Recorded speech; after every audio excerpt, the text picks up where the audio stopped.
Às vezes o cara é fera, bom pra caramba, mas aí é o seguinte, cara, o pai e a mãe dele estão se separando, o cara tá arrasado, e aí a performance dele cai. Então você tem que tratar um vendedor como se fosse um jogador de futebol. Você quer que ele marque gol? Você tem que ajudar ele a gerir as emoções dele.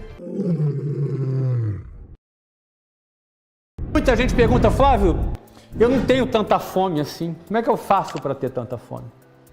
O que eu faço para ter tanta fome? Eu recebo muito essa pergunta também. E eu diria para você que o que você deve fazer para ter fome, eu diria duas coisas, né, para você ter bastante fome, para você aumentar a tua fome. Como é que você pode aumentar a sua fome? Duas coisas. Primeira coisa que você precisa para aumentar a sua fome. Primeira coisa que você precisa para que você tenha fome. Você saiba muito bem quais são os seus porquês. Por que que você faz aquilo que você faz? Por quê? Qual é o teu propósito? Por quê? Geralmente, muita gente acha que essa história do porquê e do propósito é uma coisa transcendental, vai descer um anjo do céu com um pergaminho na mão e falar, teu propósito é isso e tal.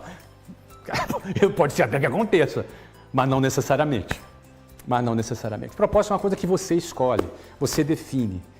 E na nossa vida, a gente vai trocando de propósitos. Por quê? Porque a gente vai atingindo alguns propósitos e a gente vai renovando, vai pegando um maior. Geralmente, o primeiro bloco de porquês da nossa vida está ligado àqueles porquês existenciais nossos, não é? Aqueles porquês mais relacionados à nossa sobrevivência, à nossa independência financeira. Às vezes você mora com teus pais, não quer mais morar com teus pais, não quer mais depender de mamãe e de papai, você entendeu? Às vezes você não quer mais ter, às vezes você mora numa família que não é bem tratado e você engole um monte de sapo e você quer acontecer na tua vida.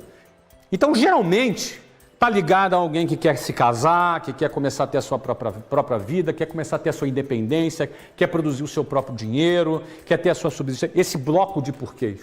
Não é? O segundo bloco de porquês, tem gente que atinge esse e já para, fica aí para o resto da vida. Não é? Aí o cara, ele cumpre esse bloco de porquê, aí o que ele faz? Ele vai lá e renova para um novo bloco de porquê.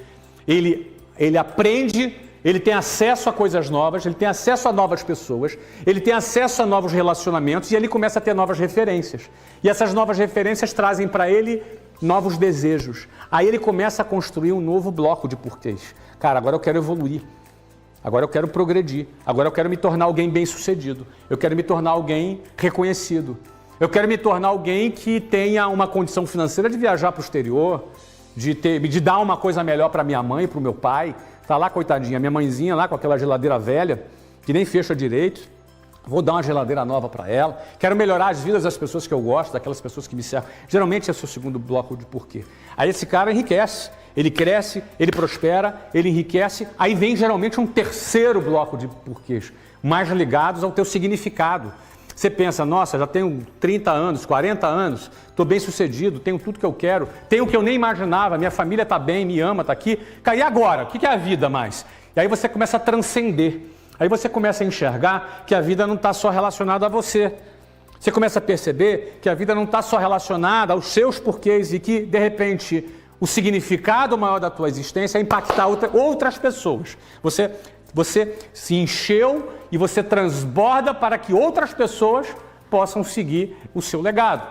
E aí você quer impactar mais pessoas através da sua empresa, ou através de rede social, através de, enfim, você tem N possibilidades de fazer isso. Então, eu peguei aqui 3 fases, 3 blocos de porquês. Então, eu estava respondendo a pergunta, como alguém pode ter mais fome? Alguém pode ter mais fome quando essa pessoa, ela tem bem definido os seus porquês. Quando você tem bem definido os seus porquês, você sabe o que faz sentido você lutar.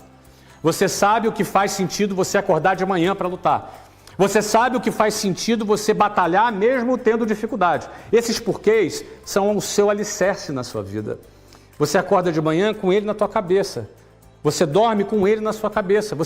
Ele é um norte para você. Quando você se desmotiva, quando alguma coisa ruim acontece, é nesses porquês que você tem a tua força. É ali que você recarrega a tua bateria. Nesses porquês, pode ter o seu filho também, pode ter a sua família. Nesse porquê pode ter um conjunto de coisas que são importantes para você. A depender desse nível que você esteja, no nível 1, 2 ou 3 dos seus porquês, conforme eu mencionei. Então, a primeira coisa que é importante para você aumentar o seu apetite é ter claro os seus porquês, porque os seus porquês são uma boa fonte de apetite para você vencer na vida. E no caso de um bom vendedor, ele precisa ter claro os seus porquês. Eu lembro muito bem que eu queria me casar, ponto. Eu queria ter minha vida independente, queria me casar com a Luciana, isso era importante para mim, era por isso que eu trabalhava. Eu tinha isso muito claro. Dar certo na área de vendas para mim estava muito associado ao meu porquê. E aquilo me fazia trabalhar de manhã, de tarde, de noite, focado nesse objetivo. Aconteceu assim comigo, eu não acho que seja diferente com qualquer pessoa. A outra forma de você aumentar o seu apetite, uma outra maneira de você ampliar o seu apetite é através do aumento das suas referências. O que eu quero dizer com isso? Você não luta, vamos lá, vamos ver se eu vou lembrar dessa frase, tá? Você não luta por aquilo que você não deseja. Vê se faz sentido. Você não luta por aquilo que você não deseja. Meio óbvio, né? Você só luta por aquilo que você deseja. Se você não quer, você não vai lutar por aquilo. Agora, você não deseja aquilo que você sequer sabe da existência. Como é que eu vou desejar alguma coisa que eu não sei que existe? Outro ponto. Como é que eu vou desejar alguma coisa se eu acredito de maneira premeditada que está fora do meu alcance? Te dou um exemplo. Eu nunca, na minha vida de adolescente, de criança, desejei vir na Disney. Por que tu acha que eu nunca desejei vir aqui na Disney? Não porque eu não quisesse, é porque eu achava que isso era algo irreal, inalcançável para mim. Ir à Disney, ir para os Estados Unidos, na Disney, tá maluco, isso é uma coisa que era inalcançável para mim. Então eu sequer desejava. Por quê? Porque se eu desejar algo inalcançável, eu vou sofrer. Se eu desejar algo que é impossível de se alcançar, eu vou sofrer. Então, até por uma autoproteção, eu baixo o meu referencial, eu baixo o meu apetite para não sofrer. Eu nivelo por baixo. E isso é muito ruim. Porque você não luta pelo que você não deseja. E você não deseja, você não acredita que seja capaz de cumprir. É ruim. Hoje, ironicamente, não só eu já fui na Disney, como moro aqui em Orlando, mas a própria Disney é patrocinadora da minha empresa do Orlando City. É dos grandes patrocinadores que temos aqui. E frequento a Disney frequentemente com convites especial da própria Disney para lançamentos e estou sempre ali presente. Muito diferente daquilo que eu imaginava antes. Mas o que eu quero dizer para você é o seguinte: se você não luta por aquilo que você não deseja, e se você não deseja aquilo que você sequer sabe da sua existência, quando você aumenta as suas referências, você também aumenta o seu apetite. Uma forma de você aumentar o seu apetite é gradativamente você aumentar as suas referências. E aí você vai aumentar os seus desejos. E aí você vai aumentar o seu apetite para alcançar aquele desejo. Vou dar alguns exemplos. Na medida em que eu fui crescendo, na minha trajetória, de onde eu saí até onde eu cheguei, você faz ideia da jornada que eu fiz. Nessa jornada, não é óbvio essa jornada. Muitos param muito antes. E eu prossegui por quê? Porque a cada passo que eu dava, eu descobria coisas novas. E aí eu desejava coisas novas. Aí, já que eu descobria, desejava e eu lutava por essas coisas novas. Aí eu conquistava coisas novas. E quando eu conquistava coisas novas, eu conhecia coisas novas coisas novas. Conhecia novas coisas. E quando eu conhecia novas coisas, eu passava a desejar essas novas coisas. E aí, como eu passava a desejar, eu passava a lutar por elas. Então, a fome, uma outra forma de você aumentar o seu apetite, é aumentar o seu referencial, sem medo de se frustrar. Sem medo de estabelecer algo que você até acredita que seja inalcançável. Mas, de repente, você não precisa viajar tanto. Pega alguma coisa mais próxima. Pega alguma coisa que não seja lá na frente. Pode ser aqui, o próximo degrau. Olha, no próximo degrau tem coisas novas para você. No próximo degrau existem sonhos que você pode olhar e falar, cara, eu vou sonhar isso aqui e você pode alcançar. Sonhos que você nem sabe que existem, mas quando você conhece, você passa a lutar por eles. Então, lembrando aqui, a primeira característica de um vendedor de sucesso é que ele tem fome. Amigo, se não tem fome, não vai vender, não vai ser vendedor de sucesso, porque não vai aguentar, não vai suportar, vai parar, no meio você vai parar. Segunda característica do vendedor de sucesso. Segunda característica, técnica. Venda é técnica. Venda não é um cara simpaticão querendo te dar um chaveco para você comprar o produto dele. Se você acha que isso é venda, é porque você não sabe o que é venda. Venda não é isso. Venda profissional, venda com gente treinada profissionalmente, não é um cara chavecando o outro. Negativo. Venda é técnica. Venda é pura técnica. Na Wiser Educação, o processo de vendas segue 7 etapas. São 7 etapas. 7 etapas absolutamente técnicas.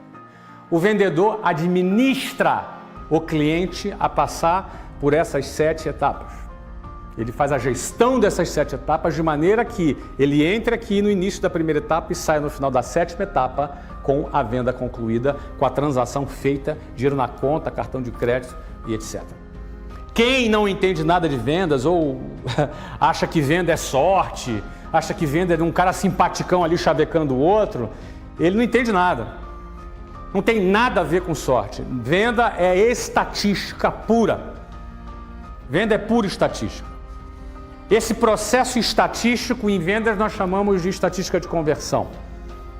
Lá no marketing digital é chamado de funil de vendas. Mas a estatística de conversão de vendas, cada produto tem uma estatística de conversão, ou seja, quantas pessoas você fala, quantas pessoas você apresenta seu produto e quantas pessoas compram. Mesmo com a técnica, você não vai falar com 10 clientes e vai vender para 10 clientes. Isso não vai acontecer. Esquece isso, isso não vai acontecer. Você vai vender, você vai falar com 10 clientes, dependendo do produto, você pode vender para 2, para 3, para 4, depende do produto e depende da performance. Percebe? Então essas 7 etapas que nós trabalhamos, e infelizmente não vai dar tempo, essa aula não é sobre essas 7 etapas, mas se você tiver interesse em conhecer essas 7 etapas, já eu vou te dar aqui uma dica para você, e é gratuita, fica tranquilo, tá bom? Já eu vou te dar uma dica legal. Mas é isso, essas 7 etapas. Vendas é transitar por essas 7 etapas, é pura técnica. Olha, numa empresa tem que ter aula de técnicas de vendas, no mínimo 3 vezes por semana, no mínimo. Numa equipe de vendas, técnica é assim, imagina um jogador de futebol, você vai num treino de futebol profissional, você pensa assim, cara, o que eu vou ver num treino de futebol profissional? Vou te dizer o que você vai ver. Você vai ver, eu já assisti lá o treino do Barcelona, por exemplo. Estava o Messi lá, as estrelas todas do Barcelona treinando. Eu pensei, cara, o que esses caras fazem de diferente? Sabe o que ele faz no treino? Toque de bola. Toque, toque, toque, toque, toque, toque. Corre pra cá, corre pra lá, corre pra cá, toca, toca, toca, toca e acabou. Pô, não é possível, cara. Esses caras só fazem isso. São os melhores do mundo. E treina toque? É. Eles são os melhores do mundo porque treinam toque, treinam incessantemente, têm talento. Né? O talento faz diferença muito no futebol. É uma atividade quase que artística. Não é? E como toda atividade artística, o talento faz muita diferença. Então, é treino. Tem que treinar todo. Ah, mas eu vendo há 20 anos. Tem que treinar 3 vezes por semana, no mínimo. No mínimo. É treino. Então, é técnica, é treino. É técnica, capacitação. Capacitação técnica. É simulação, objeção. Como se reverte a objeção. Como se resolve esse caso. Ah, eu tive uma experiência assim. O que eu faço? Ah, eu faria isso, eu faria aquilo, eu faria isso. Essa troca, esse treino tem que ser constante para quem vende de maneira profissional.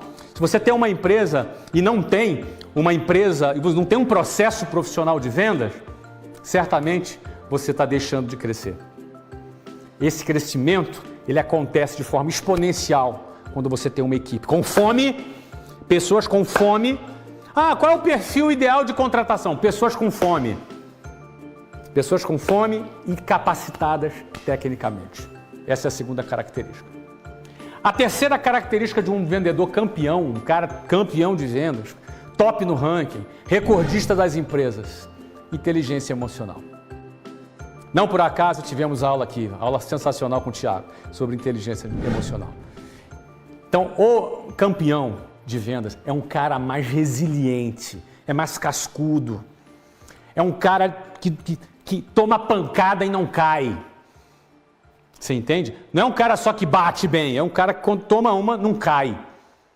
Ele tem resistência, tem resiliência, tem perseverança, tem foco, não fica se distraindo com as coisas. Ele sabe o que quer, ele tem uma capacidade de gestão emocional acima da média.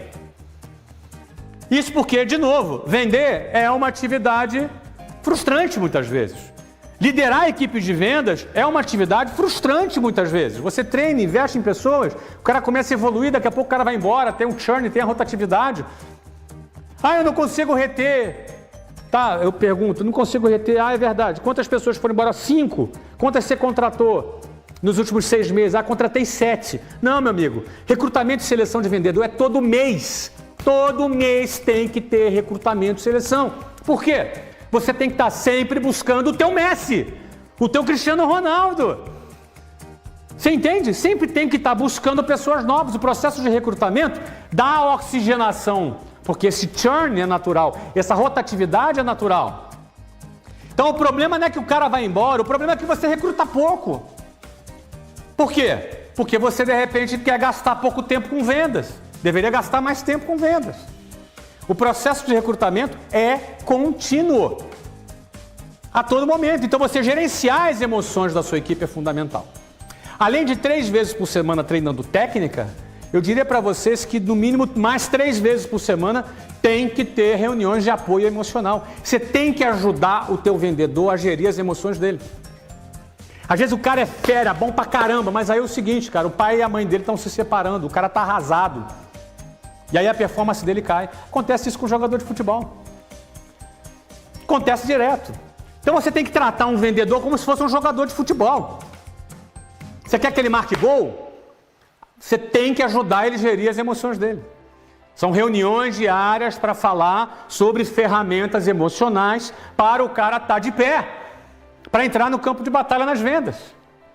A maioria das empresas não fazem isso, não fazem e nem sabe disso. Porque isso não ensina na faculdade, isso não ensina na academia, infelizmente. A principal atividade do mercado, do sistema capitalista, que é vendas, às vezes fica de fora. As pessoas chegam despreparadas no mercado para esse assunto. E algumas empresas especialistas em vendas, não são muitas, têm essas capacidades e essas habilidades muito bem definidas. A Wiser é uma delas. Nós temos vendas como uma atividade prioritária dentro do nosso negócio. Então, eu diria para você que essas 3 características estão presentes num vendedor de sucesso. Ele é um cara que tem muita fome, tem seus porquês muito claros. Número 2, a técnica dele é apuradíssima. E terceiro, o cara é forte emocionalmente.